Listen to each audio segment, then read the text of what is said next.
నమస్తే welcome to PVB news నేను మీ ఆదిత్య ముందుగా బులెటిన్ హెడ్లైన్స్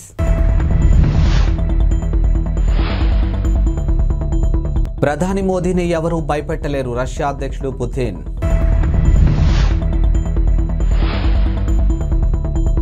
నాన్న త్వరలోనే కోలుకుంటారు కవిత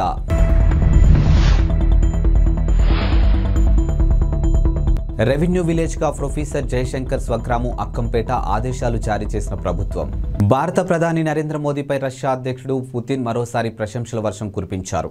ప్రజా ప్రయోజనాల కోసం కఠినమైన నిర్ణయాలు తీసుకునేందుకు మోదీ వెనకాడరని వ్యాఖ్యానించారు. ఇక ఇరు దేశాల మధ్య అన్ని రంగాల్లో బలోపేతమవుతున్న సంబంధాల గురించి పుతిన్ ఓ చర్చా కార్యక్రమంలో మాట్లాడారు. ఇందుకు సంబంధించినటువంటి వీడియోను రష్యా ప్రభుత్వం టెలివిజన్ ఆర్టీ న్యూస్ నెట్టింట పంచుకుంది. ఇక జాతీయ భద్రతా విషయంలో మోదీ నిక్కచ్చిగా వ్యవహరిస్తున్న తీరును తనకు ఆశ్చర్యం కలిగిస్తుందని పుతిన్ పేర్కొన్నారు.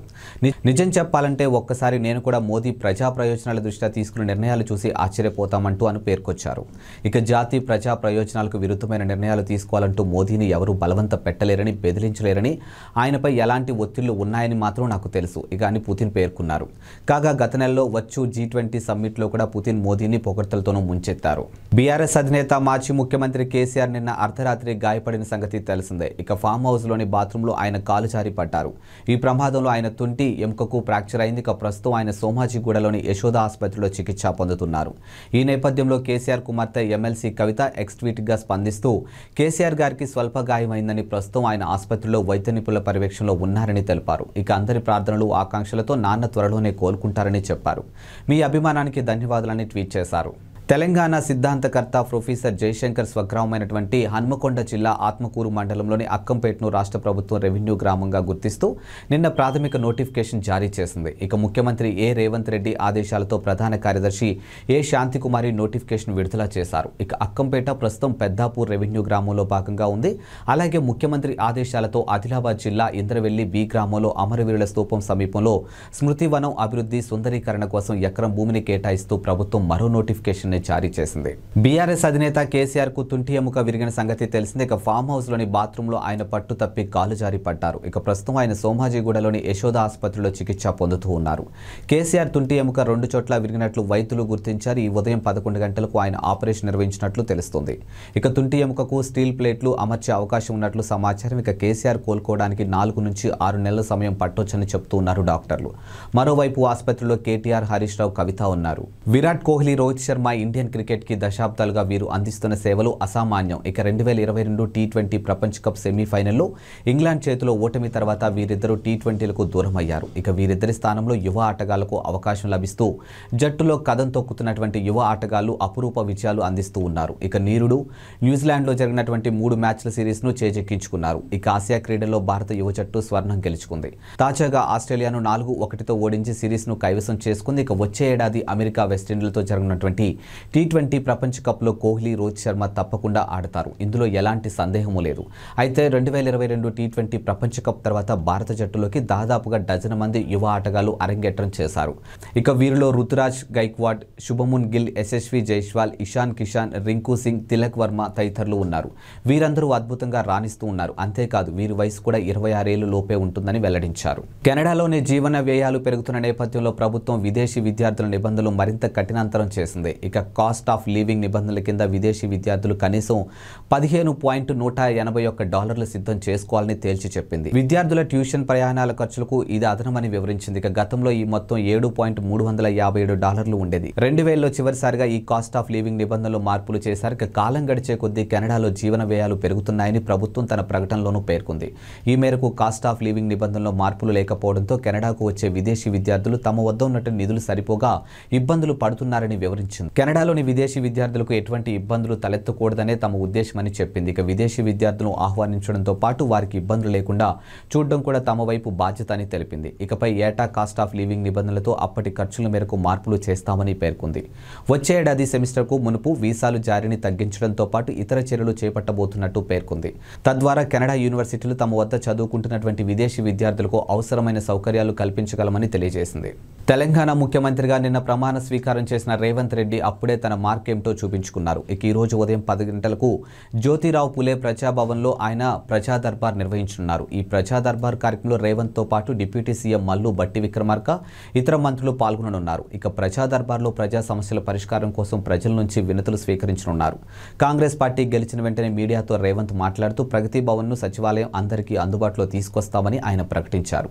ప్రగతి భవన్లో ప్రజా దర్బార్ నిర్వహిస్తామని తెలిపారు. చెప్పిన విధంగానే ఆయన ఈ రోజు ప్రజా దర్బార్ నిర్వహించనున్నారు. జమ్మూ కాశ్మీర్కు ప్రత్యేక ప్రతివర్తిని కల్పించినటువంటి రాజ్యాంగంలోని ఆర్టికల్ 370ని రద్దు సవాలు చేస్తూ దాఖలైనటువంటి పలు పిటిషన్లపై సుప్రీంకోర్టు డిసెంబర్ 11న తీర్పు వెలువరించనుంది. చీఫ్ జస్టిస్ చంద్రచూడ్ ఆధ్వర్యంలో జస్టిస్ సంజయ్ కిషన్ కౌల్, సంజీవ్ ఖన్నా, బిఆర్ గవాయా, సూర్యకాంత్లతో కూడినటువంటి రాజ్యాంగ ధర్మస్థానం తీర్పు వెలువరిస్తుంది. ఇక సెప్టెంబర్లో ఈ పిటిషన్లపై విచారణ ముగియడంతో సుప్రీంకోర్టు తీర్పు రిజర్వ్ చేసినటువంటి విషయం తెలిసిందే. ఇక మొత్తం 16 రోజుల పాటు ఆర్టికల్ 370కి రద్దుకు సంబంధించి సుప్రీంకోర్టులో విచారణ జరిగింది. ప్రభుత్వం తరపున attorney general R Venkataramani, solicitor general Tushar Mehta, senior న్యాయవాదులు హరీష్ సాల్వే, రాకేష్ ద్వివేది, వి గిరి వాదనలు వినిపించారు. ఇక జమ్మూ కాశ్మీర్ నియోజకవర్గం అసెంబ్లీ రద్దు తర్వాత ఆర్టికల్ 370 శాశ్వతమైనదిగా మారిందని పిటిషనర్ల తరపున న్యాయవాదులు కోర్టుకు తెలిపారు.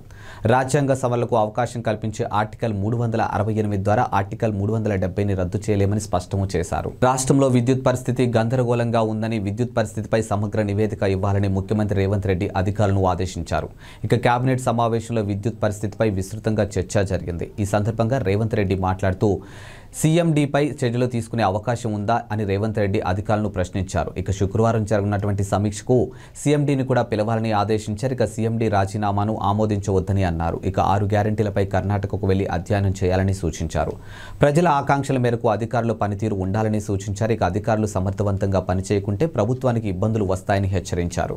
ఏపీలో ఆర్టీసీ ఉద్యోగులు పదోన్నతులకు సంబంధించినటువంటి ప్రభుత్వ ఉత్తర్వులు జారీ చేసింది. ఇక ప్రభుత్వంలో విలీనానికి ముందున్నటువంటి విద్యార్హతల ప్రకారం పదోన్నతులు కల్పించాలని ప్రభుత్వ ఉత్తర్వుల్లోనూ పేర్కొంది. అన్ని విభాగాల్లో వివిధ క్యాడర్లో ఉన్న అధికారులు కానీ ఉన్నతాధికారులు కానీ సంబంధించినటువంటి ఉత్తర్వులను గత వారమే జారీ చేయగా తాజాగా కింది స్థాయి ఉద్యోగులకు సంబంధించి ఆదేశాలు ఇచ్చింది.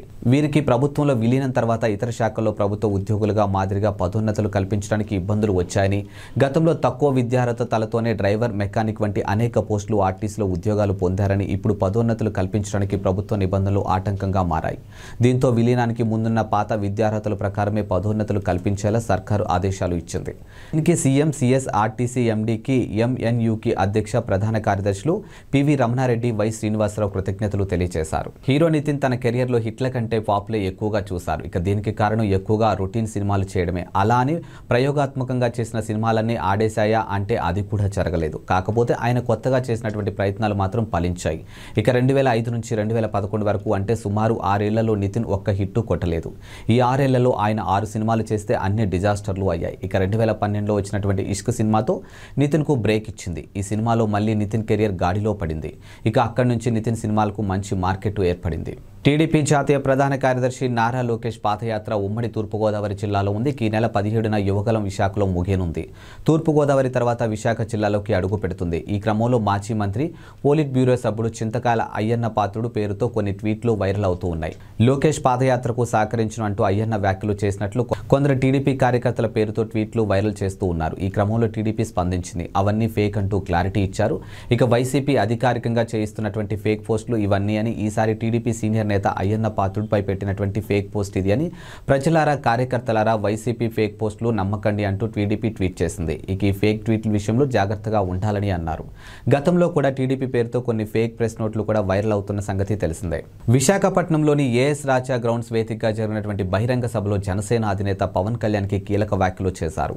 ముఖ్యమంత్రి పదవి మీద పవన్ కళ్యాణ్ ఆసక్తికర వ్యాఖ్యలు చేశారు. ఏపీలో టీడీపీ వెనుక తాను నడవడం లేదన్న పవన్ కళ్యాణ్ తెలుగుదేశం పార్టీతో కలిసి నడుస్తున్నారని పేర్కొన్నారు. ఇక అధికారం కోసం తాను ఓట్లు అడగడం లేదని, జనసేనాని మార్పు కోసం తమను ఆశీర్వదించాలని కోరారు. ఇక రాష్ట్రానికి మంచి జరుగుతుందనే ఉద్దేశంతోనే 2014లో టీడీపీ బీజేపీకి మద్దతు ఇచ్చినట్లు పవన్ కళ్యాణ్ మరోసారి స్పష్టం చేశారు. ఇక దురదృష్టవశాత్తు 2019లో కుదరలేదన్న జనసేనాని 2024లో ఏపీ భవిష్యత్తు కోసమే మరోసారి కలుస్తున్నట్లు చెప్పారు. ఇక మరోవైపు ఈ సందర్భంగానే సీఎం పోస్టు గురించి పవన్ కళ్యాణ్ కీలక వ్యాఖ్యలు చేశారు. ఇక జనసేన నిలబడి స్థానాల్లో గెలిచి మద్దతిచ్చిన స్థానాల్లో అభ్యర్థులు గెలిస్తే జనసేన బలం ఏంటో అందరికీ తెలుస్తుందని పవన్ కళ్యాణ్ అభిప్రాయపడ్డారు. ఇప్పుడు సీఎం పదవిని అడగగలమని కార్యకర్తలతో చెప్పిన పవన్ ముఖ్యమంత్రి పదవి గురించి చంద్రబాబు తాను చర్చించి నిర్ణయం తీసుకుంటామని స్పష్టం చేశారు.